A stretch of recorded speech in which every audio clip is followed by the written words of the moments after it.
አንድ አመት ከ6 ወር ነው እዚያ የቆየነው ጫካ ውስጥ ምንም ነገር ሳይፈጠር። አመት ከ6 ወር ምን ነበር የሚሏችሁ?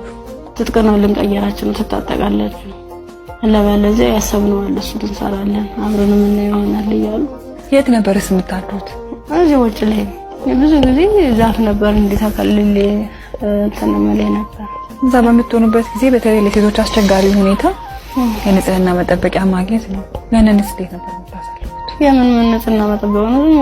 መቀዝም ብለን ስናክ ነበር የምንውለው። ከአንድ አመት ከ6 ወር በኋላ ምንድነው የተፈጠረው? መጨረሻችን ላይ ሰልፍ አሰለፉን። እርቃናችንን አውልቀው ልብሳችንን ካወለቁ በኋላ ሰልፍ አስያዙ። እኔ አጋጣሚ ከአምስተኛ አካባቢ ላይ ነበርኩኝ። ግንኙነት ከተደረገ በኋላ እንዲህ ሲጨቀጭቁ ራሱ በፌሮ ሲወጉ አላስታውስም። ደንዝዟል ሰውነት።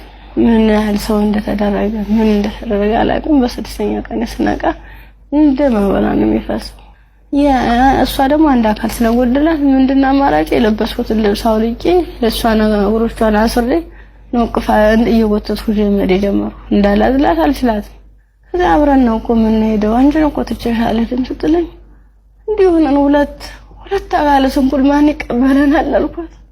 እንግዲህ ማንም ቢሆን እንደዚህ ደም እየፈሰሰ እንደዚህ ምድሩ ሁሉ ጨልሞብኝ ነገ ወዲያ የተሻለ ህይወት አገኛለሁ ብዬ ነገ ወዲያ ጥሩ ቦታ ደርሳለሁ ብዬ አሰብኩት ልጅ በቃ መጨረሻው እንደዚህ ሲያመር እንደዚህ ሲሆን በጣም ከፋኝ።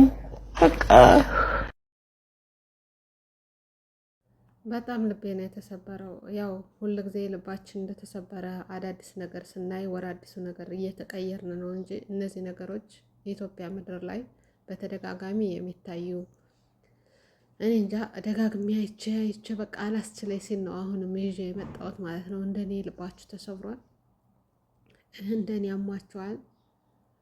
መቼ ነው የሴቶች የህፃኖች ጥቃት የሚያበቃው? እስከ መቼ ነው እንደዚህ ብሎ የሚኖረው?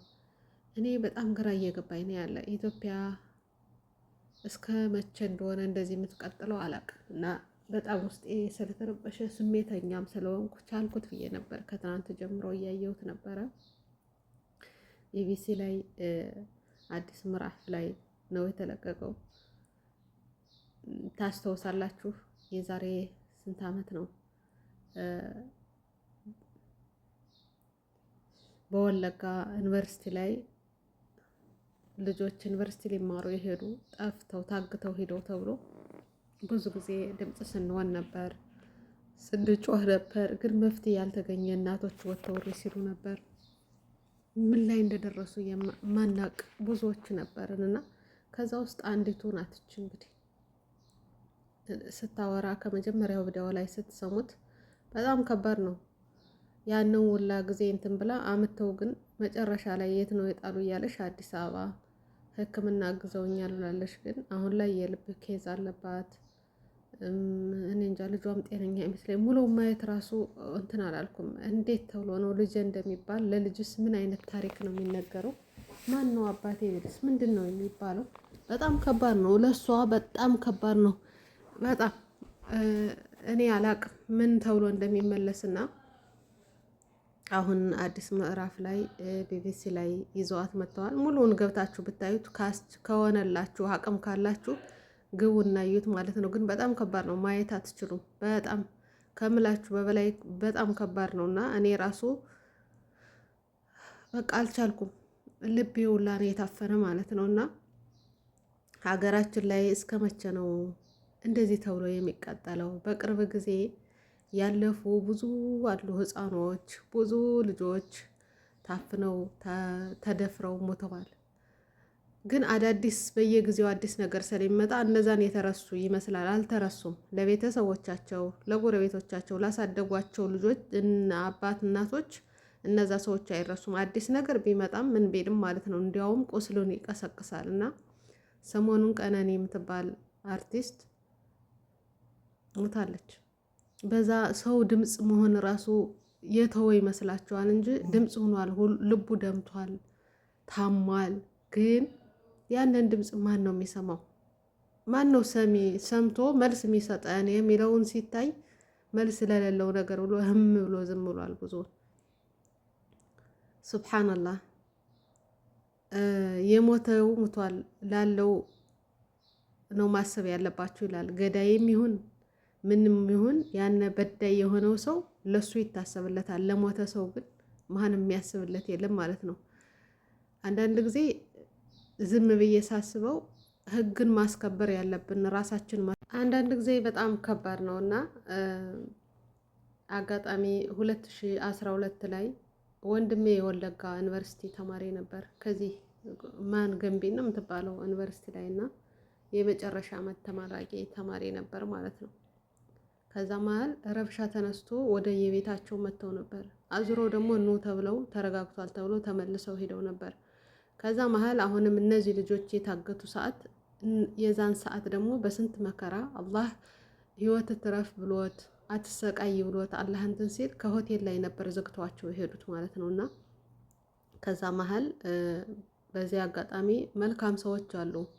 አንዳንድ ጊዜ በስም ሀገሩ ላይ በሚያደርጉት ነገሮች ሁሉም ሰው አንድ ላይ ልንል እንችላለን፣ እንተች እንችላለን። ግን ብዙ መልካም አባት እናቶች አሉና ባለ ሆቴሉ ነበር እስከ አዲስ አበባ እንትን ብሎ የትራንስፖርት ከፍሎ ከኛ ጋር በእነሱ ስልክ አገናኝቶ የላከልን ማለት ነው። እኛ አላመንም ነበርና በጣም ከባድ ነበረ። አንዳንድ ጊዜ ሁሉንም እንትን ብሎ ህገወጥ የሆኑ የሰው ስቃይ የሚያስደስታቸው እንዳሉ ሆኖ ብዙ መልካምም አለ በሁሉም ሀገር ማለት ነውና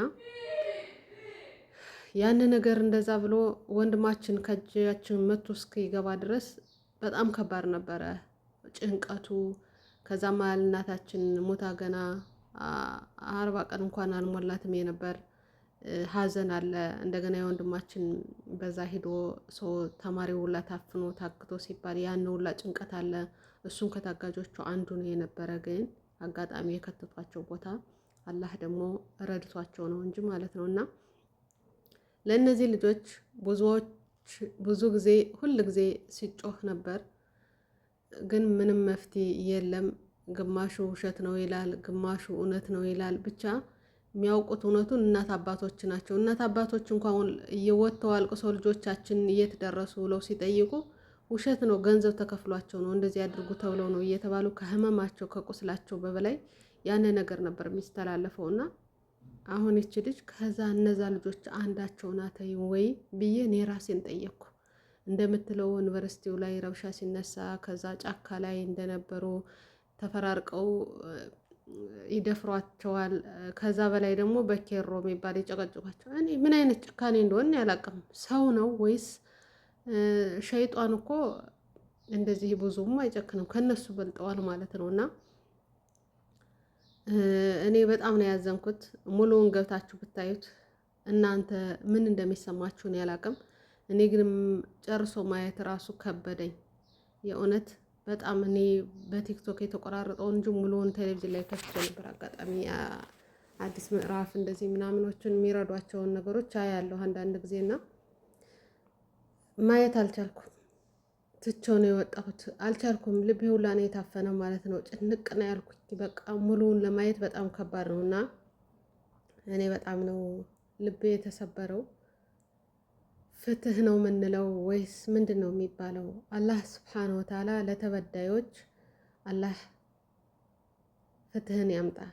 ረሱላችን ሰለላሁ ዐለይሂ ወሰለም አሁን ላይ ማንም ተነስቶ የሚሰድባቸው የመጨረሻው ነቢያችን ውዱ ነቢያችን ስለ ሴቶች ክብር፣ ሴቶች ከነ ህይወታቸው ሲቀበሩበት የነበረ ምድር ግን ያንን አስቀርተው አሁን ያለሻት ምድር ሰላም የሰፈነባት፣ ሰው ሰላማዊ ሆኖ ወጥቶ የሚገባባት፣ ሰርቶ የሚያድርባት ሀገር ሆናለች ማለት ነው። ግን ማንም ሰው ተነስቶ ረሱላችን ሰለላሁ ዐለይሂ ወሰለም ስለተሳደቡ የሚዋረዱ የሚመስሏቸው ይሳደባሉና ኢትዮጵያ ምድርም እነዚህ ምርጡ ነቢያችን የሚሳደቡ ሰዎች ናቸው ይሄንም የሚያደርጉ ማለት ነው። የህፃን መደፈር፣ የህፃን እልቅሶ፣ የህፃን ሞት፣ የሴቶች እንትን ማለት የሚያስደስታቸው እነዛ አንዶቹ ከዛ ውስጥ ያሉት ናቸው ማለት ነው። እና ስለ ሴቶች በተማርነው መሰረት ሴት ልጅ የወለደ ሰው የተዋረደ የሚመስለው ነበር በዛን ሰዓት ውርደት የሚሰማው እና ውድ ቤተሰቦች በጣም ውስጤን ነው እንትን ያለው። በየጊዜው የምናየው ነገር በጣም ከባድ ነው። ይቺ ልጅ በጣም ታሳዝናለች። በስደትም በሀገርም ስቃዩ የበዛበት የኢትዮጵያ ሕዝብ አላህ በቃችሁ ይበለን። አሁን ያለንበት የዱዓ ሰዓት ጊዜ ነው። በተለይ ይቺ ፊት ለፊታችን ያለችው 7 ቀን 5 ቀን ነው ምናምን በጣም ዱዓ ያስፈልገናል። አላህ ሱብሓነሁ ወተዓላ ሀገራችን ሰላም፣ ፍቅር፣ አንድነት አላህ ያምጣልን። ዱዓ አድርጉ። አላህ ልቦና ይስጣቸው። ሌላ ምን ይባላል? አላህዬ ፍትሁን አላህ ያምጣ። እንግዲህ አሁን ላይ ባለው ሁኔታ ፍትህን ማምጣት ያለበት ህዝቡ፣ ግለሰቡ፣ ቤት ህብረተሰቡ ካልሆነ በስተቀር በህግ መሰረት እንደምታዩት ማልቀስ ብቻ ነው። ህግ የሌለበት ሀገር ላይ ሆኖ ህግ እንዲከበርለት ፍትህ መጠየቅ ዘበት ነው ማለት ነው። በየጊዜው የሚሆነው ነገሮች ሁሉ ልብ የሚነኩ ሰው መሆኑ ራሱ የሚያስጠላ ነገር ነውና አላህ በቃችሁ ይበላል። አላህ ሱብሓነሁ ወተዓላ ፍትሁን አላህ ያምጣልን። በስደትም ያላችሁ በሀገርም ያላችሁ አላህ ይጠብቃችሁ። ሀገራችን ሰላም፣ አንድነት አላህ ያምጣልን። ፍትሁን አላህ ያምጣልን። ለተበዳዮች አላህ ፍትህ አላህ ያምጣ። ዱዓ አድርጎ ሀባይብ በጣም ነው የገረመኝ ራሱ ስሰማው። ታሪኩ በጣም ከባድ ነው። ቤተሰቦቹ እስካሁንም ድረስ እያለቀሱ እየኖሩ ነው። አላህ እንግዲህ ሌሎቹም እንደዚህ ሆነው ያዎች ልጅ እንግዲህ ካሉተይ በበላይ ካሉተይ በበታች ከሞቱት በላይ እንጂ ህይወቷ ተበላሽቷል። በበሽታ በህመም በጣም ከባድ ነው። እኔ እንጃ አላቅም እንዴት ብሎ ሴት ከሰው ተወልዶ ይህን ያህል ጭካኔ እንትን እኮ የዱር እንስሳ እኮ ይህን ያህል ጭካኔ የለም። የእውነት አዝኖ ይተዋቸዋል አንዳንድ ጊዜ ማለት ነው። እዝነት የሚባል ነገር አለና የእነዚህ ሰዎች ግን በጣም ከባድ ነው። አላህ በቃቸው ይበለን። ብቻ ይሄ ነው ማለት ከባድ ነው። እንዴት እንደሚገለጽም ይከብዳል። አሁንም ደግሞ በስደት በሰሞኑ ሆስፒታል ላይ በጣም ሲዘዋወር የነበረ ልጅ ሁላችሁም ቤተሰቦቿ ወንድሟን አግኝተናል፣ አሰሪዋን አግኝተናል የሚሉ አሉ። እርዳታ ያስፈልጋታል ነው የሚባለው። አሰሪዋ በነገራችን ላይ በኮንትራት ይዛት መታ ከሆነች ራሷ የማሳከብም ወደ ሀገር የመስደድም መብት አላት ከእሷ ቤት ሆናስ እንደዚህ እስካለች ድረስ ማለት ነው። እና የእኛ መጨረሻ እንደዚህ ነው። ካላወቅንበት ከአቅማችን በላይ የምንጨነቀው ወደን አይደለም የምንጨነቀው።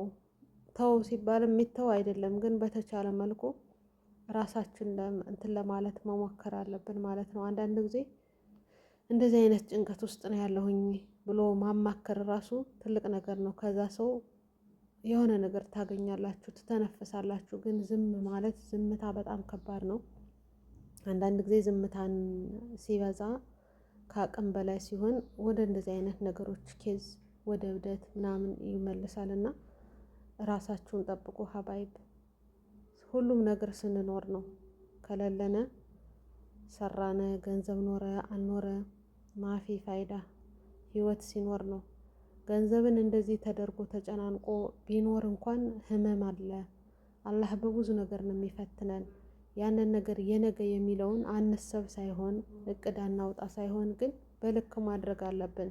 አላህ ካለው በስተቀር እኛ ማሳካት እንደማንችል፣ አላህ ካልተጨመረበት እኛ ባልነው ከዛ ስኬት መድረስ እንደማንችል፣ አላህ ካላለው ሁሉም ነገር በሱ እጅ እንደሆነ ማወቅ፣ በአላህ ቀድሮች ማመን አለብን። አንዳንድ ጊዜ ገንዘብ ሲጠፋብን ከአቅማችን በበላይ በቃ ከአቅማችን በበላይ ጭንቀት እንትን ብለን ወደ በሽታ እንዳረጋለን። ገንዘቡን አንመልሰውም፣ ግን ህመምተኛ እንሆናለን።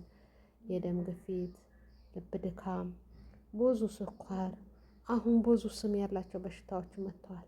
ያን ደግሞ ሌላ ጦስ ነው ማለት ነው። እና ሁሉም ነገር ልክ ማድረግ አለብን። አላህ ሰጠን ነሳም ብለን ማመን ካልቻልነ በዛ በወጣበት እንደዚህ ባደርግ ኑሮ እንደዚህ ብሰራ ኑሮ ብለን እንትን የምንል ከሆነ ራሳችን አስጨንቀን እንደገና ወደ ሌላ በሽታ ነው መንገባውና ራሳችሁን ጠብቁ ሀባይብ። ሀገራችን ያለበት ሁኔታ አሳሳቢ ነው፣ አስጨናቂ ነው። ግን በተቻለ መልኩ መረጋጋት ነው። እንግዲህ ሺህ ዓመት አንኖርም። እስከምንኖር ድረስ እስካለነ ድረስ በተቻለ መልኩ ከአቅም በላይ እንትን ካለ ማለት ነው። ሁላችንም መጨረሻ ላይ አምሮብን ኖርንም ተመችቶን ኖርንም ተሰቃይተን ኖረንም መጨረሻ ላይ እንመለሳለን ማለት ነው ወደማይቀረው ሞት። ታስታውሳላችሁ ሞት እና ውድ ቤተሰቦች በዱዓችሁ አንረሳሳ። በጣም እኔ ይህን ሰሞኑን መግባትም አልችልም ነበር፣ ግን ሳየው በተደጋጋሚ አንዳንድ ጊዜ ስትገቡ ከስልክ ላይ ወላሂ ወደ ስልክ መግባት ራሱ በጣም አልተመቻቸልኝም ነበር። ግን አንዳንድ ጊዜ እንደዚህ እንትን ስትሉ ስታያቸው ልባችሁን ይነካቸዋል፣ ውስጣችሁን ወላሂ በጣም ነው ውስጤን የተሰማው። አልቅሼ ራሴን እስከሚያመኝ ድረስ በቃ አልቻልኩም ማለት ነው። እስኪ አሁን ለግባ ብዬ ዙሬ ወደ እናንተ ነው እንትን እያልኩ ያለውና እንግዲህ የመጨረሻዎቹ ቀኖችን አላህ አስይዞናል። ሮመዳንን አስጀምሮ እንግዲህ እስከዚች ደቂቃና ሴኮንድ አድርሶናል።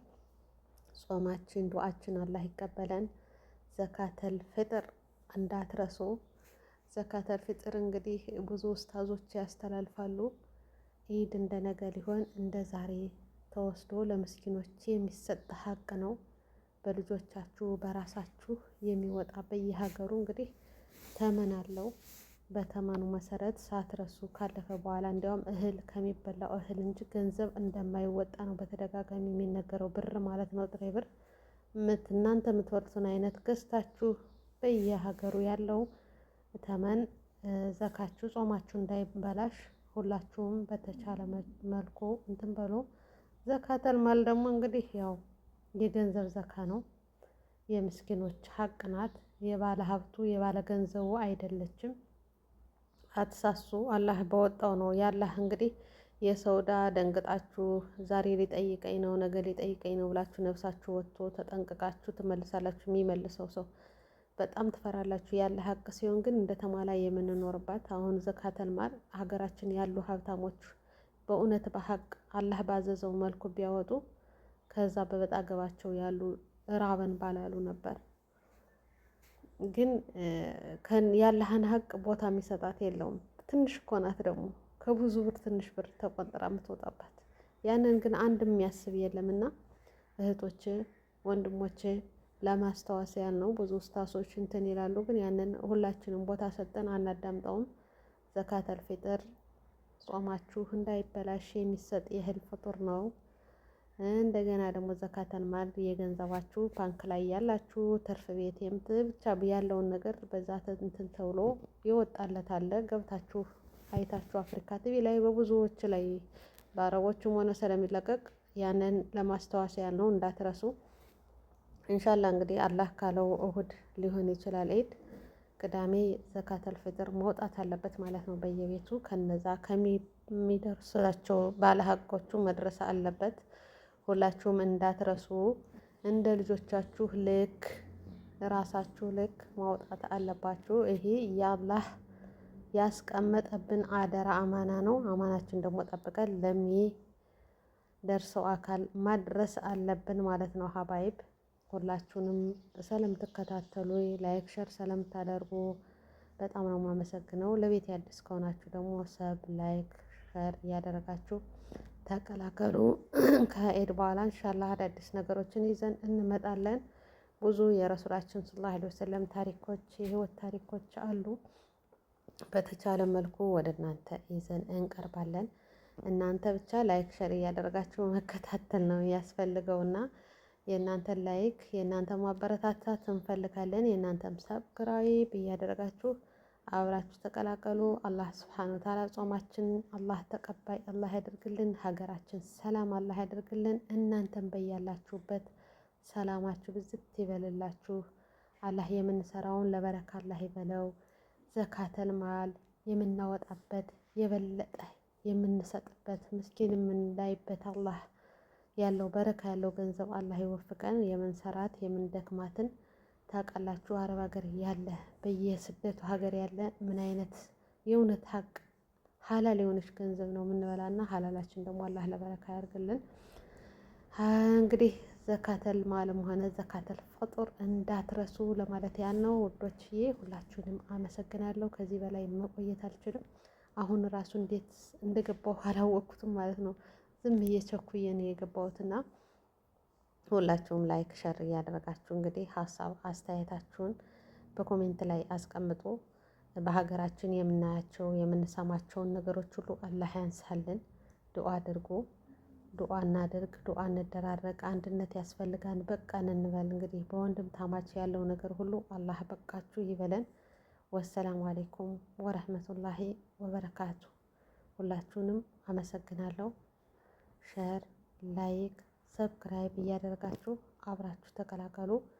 እንግዲህ ውድ ቤተሰቦች እህቶቻችን ወንድሞቻችን በስቃይ በእስር ቤት ያሉትን ሁሉ አላህ ሱብሓነሁ ወተዓላ ፍትሁን አላህ ያምጣላቸው። አላህ በሰላም ካሰቡት ቦታ አላህ ያደርሳቸው።